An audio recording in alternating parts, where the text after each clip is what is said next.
you ready? Are you ready? Hello and welcome.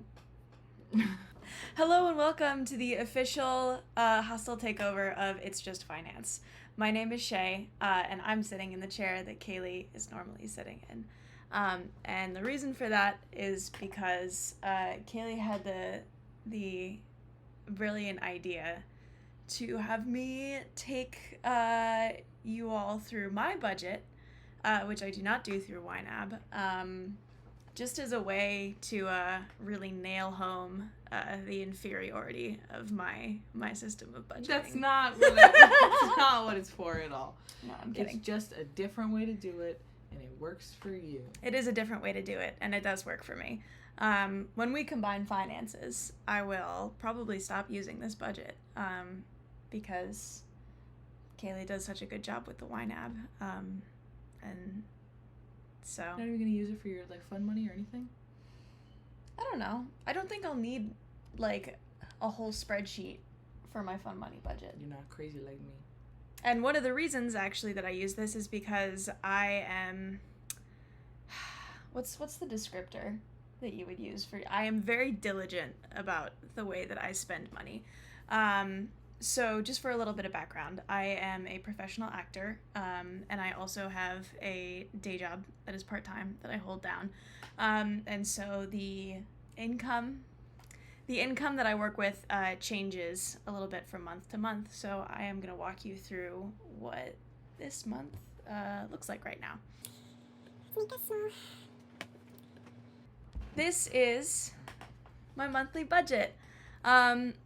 For those of you who spend a lot of time on Google Drive, you may recognize this as literally just the template that they have set up on Google Drive for a monthly budget. I didn't know it was just the regular Google Drive. No, that's exactly what it is. You're like, I can't do YNAB. I'm going back to my Google. I'm not making fun of you. Yes, you absolutely are. I know, that's why I said I'm not going to, and I stopped. So it's quite basic, but it works for me because I started using it when I was probably 19, when I first started, having an income that was steady, and that I needed to figure out what I was going to do with it, and so I've kind of just been expanding upon it ever since then, and I've taken some things, I've put my own twist on it. I've added other fun stuff that's not normally there, just as extra tools to help me, manage my money. And this is just, really basic. I put in my starting balance at the beginning of every month, so that was my starting balance at the beginning of the month on July 1st. And so it tells me where I started, where I'm at right now. Obviously, I'm much lower because I'm waiting for my second paycheck of the month to come through. And it just gives me some fun little stats, which I like looking at because I'm a very visual person. So the bar graphs and things, they make my brain happy. But basically what I have right here is my planned expenses and my planned income. And down here is just an overview of everything that I make money and spend money on. So over here is my income, and this is right here. So this is an estimate of your monthly income? Yes. Or this is your actual income so far? No, this is an estimate of my monthly income. Just clearing it up for the YNAB people. This column is what is planned for the month, and this column is the actual, and then I even have a column over here that is the difference between the two. Ooh. Yes. One of the drawbacks of this method, obviously, is that it does not import directly from my my bank account. So I have to go in and input all of my transactions manually. I don't mind doing this in most cases because I simply don't have as much money to work with, and so I'm just, numbers-wise putting in far fewer transactions than, say, Kaylee would have to on her income. So there's that, and I have color-coded all of my expenses in here. Red is, my needs, So rent, bills, groceries, stuff like that. And then the blue is wants. So, going out to eat with people, self-care, clothing, things like that. And then the green is goals, except for reimbursement parking, because of the nature of my job. I have to be reimbursed for a lot of things, including transportation. So this category is sort of just where I park any reimbursement expenses before I get paid back for them. And so you can see I have on here one for emergency fund, one for my, this is actually my Roth IRA. It just says paycheck one, but this is for my Roth IRA. And this is for my slush fund. And the reason it's so big right now is because I am side gigging like nobody's business to save up to pay for our wedding. That's what we're doing right now. And it's very exciting. So the way I put in all of these numbers is that I have a second slide over here. Obviously, this has not been updated since the 8th, so I have to definitely do that. Anyway. Sorry, kitten break. It's okay. So basically what I do is I just open up my, I look at my bank account online, and I just take all of my expenses and I list them all here. And then they will automatically get transferred over to this summary page, and make all of these nice little graphs that you can see right here. Yeah, I don't really know what else to say about all of this. Well, how would you say it's impacted, or how has it changed over time? You said you've changed it and such. I surely have. Honestly, I think it's changed the most since we met, just because it caused me to think about money a little bit differently. Because I would say before we met, I still do this. You make fun of me about it all the time. I'll talk about things that I want to buy. I'll talk about buying a pair of yoga pants for months, like fully months. I just never really, I didn't buy things for myself, just because it always felt like money was so tight, and what a lot of my fun money would go toward was eating out, mostly. It still does. We still do that. It's just more now. Well, yeah, but I mean, circumstances change. And I had a lot fewer categories per se. Like, I probably had, before we met, like maybe 7 categories total. So stressful to me. Whereas for her, when she tried, like, I obviously have been, like, very YNAB pro, and I'm like, try this. And when she had all the categories, was very overwhelmed. It was very overwhelming, Whereas for me, when I have too few categories, I get very overwhelmed. Yeah. So I think combining finances is going to be very interesting in that way. I don't think so. Well, because I don't want us to just, like, throw our money in a pile and then I just sort the pile, Because I want you to still be involved. Yeah. So I think it'll be interesting to see how we tackle that. For sure. Yeah. So that's definitely a way in which this has changed, is that there's been a lot more differentiation of, like, what I'm actually planning on spending my money on, and that has been very useful. For sure. Pros and cons of this system. Obviously, the main pro is that it is free. I like that very much. The other main pro about this is that it's what's the word I'm looking for? It's very intuitive. It's very simple. You just plug the numbers in here, and then they get added to your summary, and it'll let you know if you've gone over. And when I started working with YNAB, when I tried it, a big hang up for me was that it wasn't a very intuitive program. The learning curve was quite steep, The other major pro of this is that it doesn't matter what kind of bank you use. Is the other hang up that I had when I used YNAB, is that my bank is so small that it simply would not automatically import any of my expenses. So I had to go in and manually refresh just to get all of my expenses to show up. And then oftentimes, even then, there would be huge discrepancies between what my actual bank balance was and what it said it was in YNAB. And that's just because I use a very, very small local bank. I'm not planning on staying with them for much longer because it's just not practical now that I've moved to New York.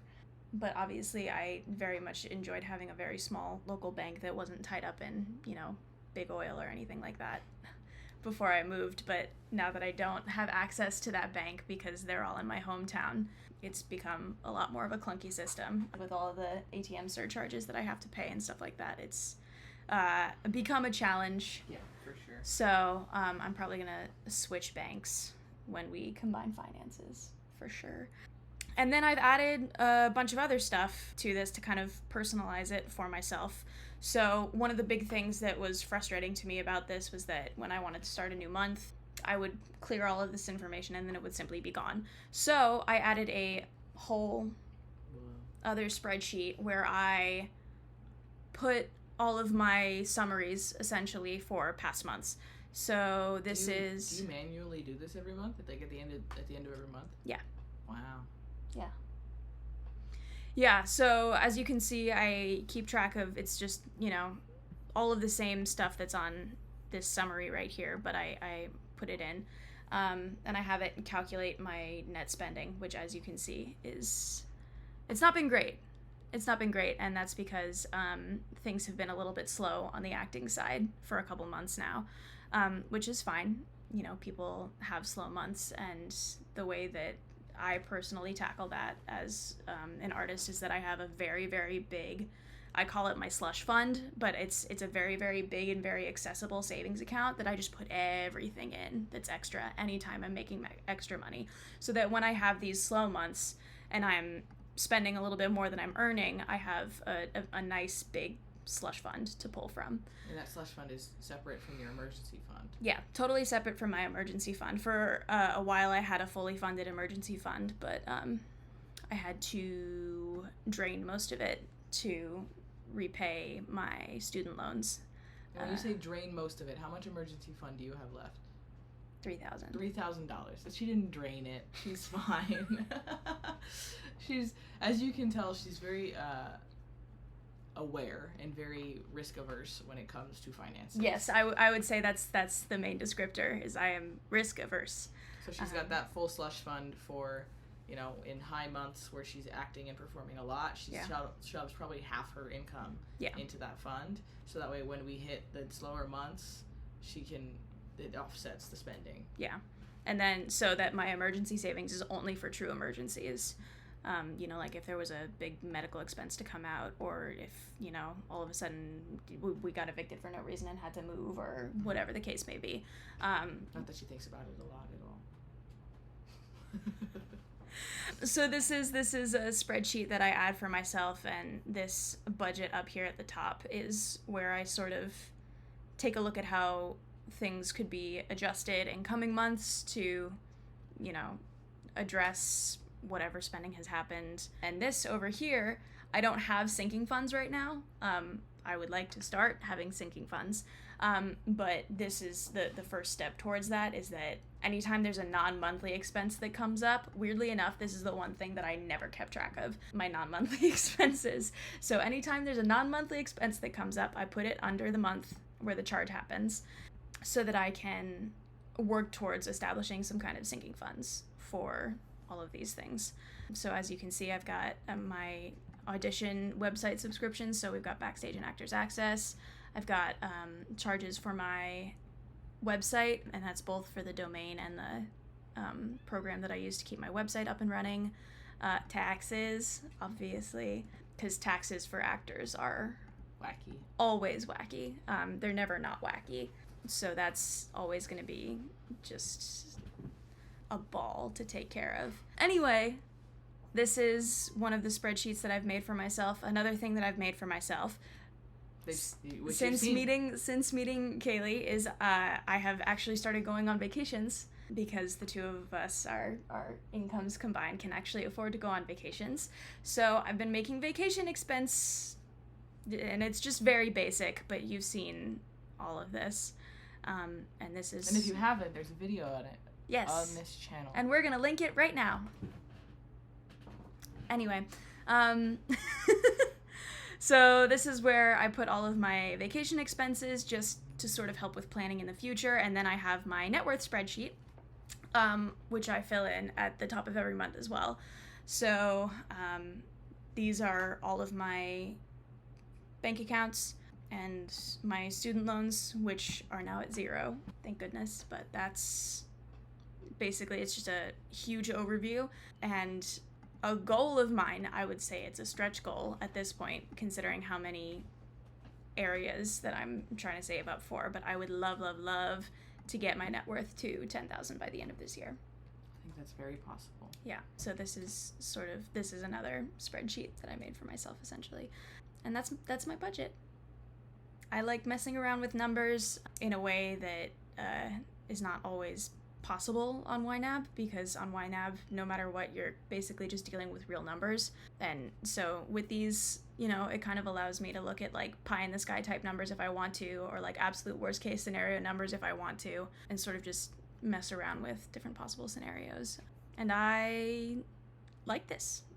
I like this system for myself, and with the variable income and the levels of income that I'm working with, it makes the most sense for me. It's just another way to do it. You don't have to try to talk her into using YNAB. I've already tried a bunch of times.